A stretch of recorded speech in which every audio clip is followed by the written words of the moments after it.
Hello friend, स्वागत है आपका हमारे यूट्यूब चैनल टेक्नोलॉजी गुरुजी में। इस वीडियो में हम लोग आइडेंटिफायर के बारे में पढ़ने वाले हैं। तो चलिए स्टार्ट करते हैं। हम लोग आइडेंटिफायर में पढ़ेंगे कि जब हम लोग मेथड का नेम, वेरिएबल का नेम या क्लास का नेम जावा में लिखते हैं तो उससे लिखने के कुछ रूल्स होते हैं। उस रूल को ही हमें फॉलो करना चाहिए। अगर आप as a standard developer, as a standard code लिखना चाहते हो तो कोड के कुछ रूल्स एंड रेगुलेशन होते हैं, उसे हमें फॉलो करना पड़ता है। तो चलिए हम लोग इस वीडियो में वही देखने वाले हैं। तो आइडेंटिफायर का सिंपल मीनिंग होता है आइडेंटिफिकेशन पर्पस। अगर आपको कोई पूछा कि व्हाट इज आइडेंटिफायर, तो आप क्या बताओगे कि identifier basically used for identification purpose. ठीक है। ये सिर्फ आइडेंटिफाई करता है कि आप मेथड लिखे हो। करने का मतलब कि जब आप किसी दूसरे डेवलपर का कोड देखते हो तो आपको कोड देखकर ही समझ में आ जाना चाहिए कि कौन सा मेथड नेम है, कौन सा वेरिएबल नेम है, कौन सा क्लास नेम है, कौन सा लेबल नेम है। ये आपको कोड देखकर ही पता होना चाहिए। वो कब पता चलेगा? जब आपको पता होगा कि आइडेंटिफायर क्या है, मेथड्स नेम, वेरिएबल नेम, ये सब लिखने का नियम क्या है। तो चलिए हम लोग पहला नियम स्टार्ट करते हैं। इसका स्क्रीनशॉट निकाल लो, ठीक है। चलो यहाँ से हम लोग पहला नियम देखते हैं। देखो, पहला नियम क्या है कि जब आप जावा का कोड लिखने जा रहे हो तो जो भी आप कैरेक्टर यूज करोगे तो आप यही कैरेक्टर यूज कर सकते हो। इसके अलावा आप दूसरा कैरेक्टर यूज नहीं कर सकते हो। कहने का मतलब कि small A to Z, capital A to Z. अगर आप डिजिट यूज करना चाहते हो तो 0 to 9 यूज करोगे, डॉलर यूज करोगे, अंडरस्कोर ये हाइफन यूज करोगे, ठीक है। इसके अलावा आप दूसरा यूज नहीं कर सकते हो। दूसरा कहने का सेंस, अगर आप एट द रेट यूज करना है तो नहीं कर पाओगे। कोडिंग लिख रहे हो तो एज ए वेरिएबल का name, as a method name, as a class name, ये सब नेमिंग लिखने जा रहे हो तो आप ए मतलब एट द रेट या फिर हैश का यूज नहीं कर सकते हो, ठीक है। जैसे एग्जांपल में मैंने बताया है यहाँ पे, अगर टोटल नंबर लिखा है ये वेरिएबल तो ये वैलिड है। अगर मैंने लिखा टोटल हैश तो हैश तो ऐसा है नहीं कैरेक्टर में, तो ये इनवैलिड हो गया, ठीक है। नेक्स्ट रूल क्या है?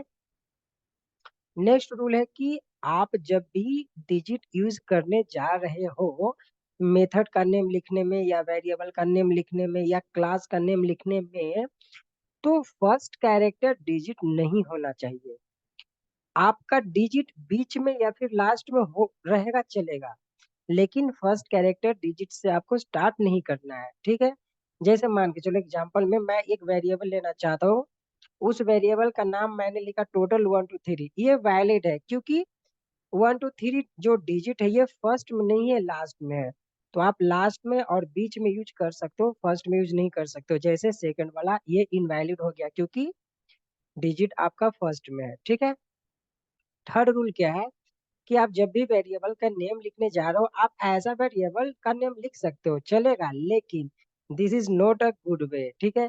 मतलब आप लेंदी क्यों बना रहे हो? एक मीनिंगफुल वेरिएबल का नेम लिखो ना, ताकि दूसरे डेवलपर को भी समझ में आ जाए, ठीक है। तो मीनिंगफुल हमें लिखना चाहिए।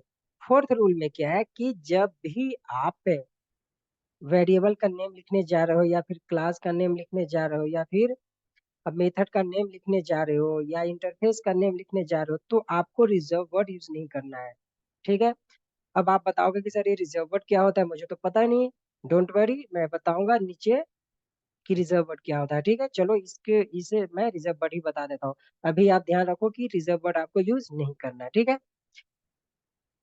अब देखो, जैसे यहाँ पर एग्जाम्पल में मैंने बताया कि अगर मैं वेरिएबल का नेम एक्स 10 लिखा ही वैलिड है, लेकिन मैंने वेरिएबल का नेम इफ लिया तो ये इनवैलिड हो गया। क्यों? क्योंकि इफ रिजर्व वर्ड है, ठीक है। अब जैसे नीचे स्क्रॉल करो, ये तो मैंने आपके नॉलेज के लिए मतलब लिख दिया है कि आप समझ सको कि कौन सा आइडेंटिफायर है कौन सा नहीं है।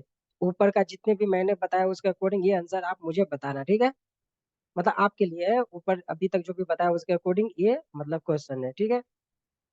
आंसर भी मैंने दे दिया, इसमें वैलिड इनवैलिड लिख दिया है, तो मतलब याद रहे आपको, है ना। तो ये स्क्रीनशॉट निकाल लेना।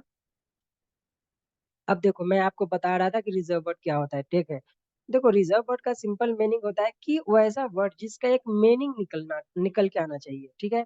जैसे इंग्लिश क्या है, इंग्लिश एक लैंग्वेज है, तो इंग्लिश लैंग्वेज का भी बहुत सारे रिजर्व वर्ड है, जैसे ईट, डॉग, एप्पल, स्लीप। जितने भी ये रिजर्व वर्ड है इंग्लिश लैंग्वेज का, इसका एक खुद का एक मीनिंग होता है ना। अगर मान के चलो कि मैंने बोला इट, मैंने बोला दौड़ना, तो आप बिलीव करोगे? नहीं करोगे। क्यों? क्योंकि इट का एक रिजर्व मीनिंग, वर्ड इट का एक रिजर्व मीनिंग निकल के आ गया, मतलब पहले से रिजर्व है, ठीक है। तो वैसे ही इसका जो मीनिंग होता है, इसका मीनिंग रिजर्व है, उसको आप चेंज नहीं कर सकते हो, ठीक है। तो जैसे इंग्लिश में रिजर्व वर्ड है ये सब, वैसे ही जावा में भी रिजर्व वर्ड है।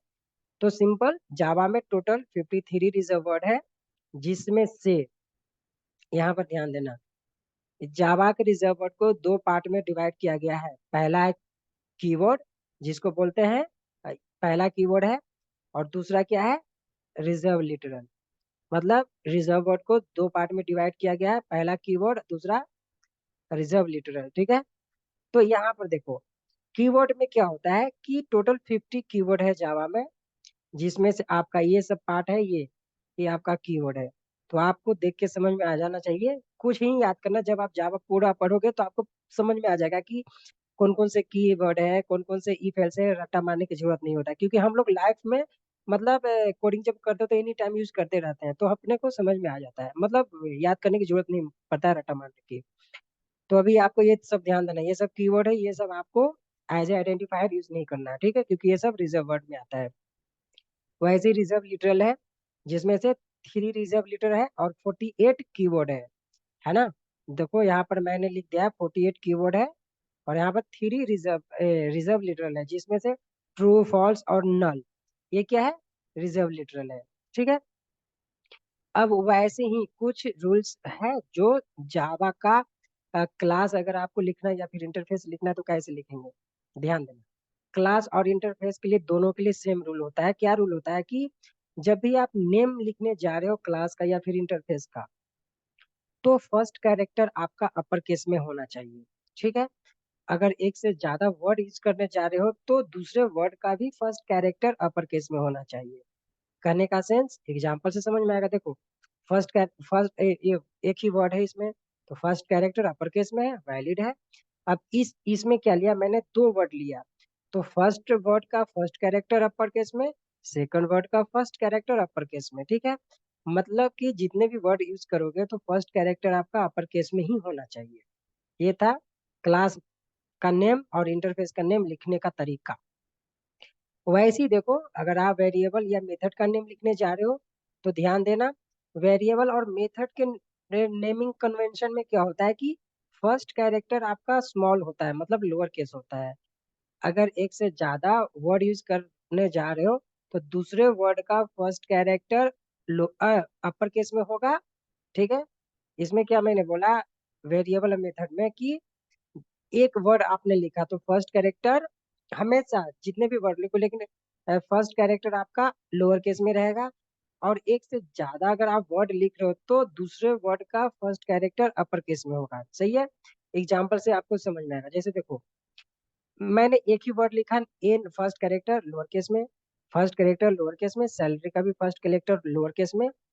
अब देखो दूसरे में मैंने क्या लिखा, मोबाइल और नंबर, दो वर्ड यहाँ पर यूज किया, तो फर्स्ट वर्ड का फर्स्ट कैरेक्टर लोअर केस में, सेकंड वर्ड का फर्स्ट कैरेक्टर अपर केस में। इसी को आपको फॉलो करना है। अगर मान लो इसमें और एक और मैं जोड़ देता, मोबाइल नंबर गोविंद, तो गोविंद का भी फर्स्ट कैरेक्टर अपर केस में होना चाहिए। कहने का मतलब सिर्फ फर्स्ट वर्ड का ही फर्स्ट कैरेक्टर लोअर केस में, बाकी जितने भी ऐड करते जाओगे उसका अपर केस में, ठीक है। ये सब एग्जाम्पल है, आप इस एग्जाम्पल से समझ समझ जाना। अब कांस्टेंट है, अगर मान लो कि जावा में आप कोई कांस्टेंट वैल्यू डिफाइन करने जा रहे हो, तो उस कांस्टेंट को हमेशा अपर केस में ही लिखते हैं। जितने भी कैरेक्टर है सभी कैरेक्टर को हम अपर केस में लिखते हैं। जैसे देखो यहाँ पे, अगर मान लो कि मैक्सिमम वैल्यू डिफाइन करना है या फिर मैक्सिमम प्रायोरिटी डिफाइन करना है, तो हम जितने भी कैरेक्टर होते हैं सबको हम अपर केस में लिखते हैं। अगर एक से ज्यादा मतलब एक से ज्यादा अगर वर्ड यूज करना है तो नीचे हाइफन जैसा दे देना है ना, first character hyphen, sorry first word hyphen, second word hyphen, third word hyphen, like this. लेकिन ऑल कैरेक्टर अपर केस में होना चाहिए। तो ये था आपका आइडेंटिफायर। इस वीडियो में इतना ही। मिलेंगे नेक्स्ट वीडियो में। धन्यवाद।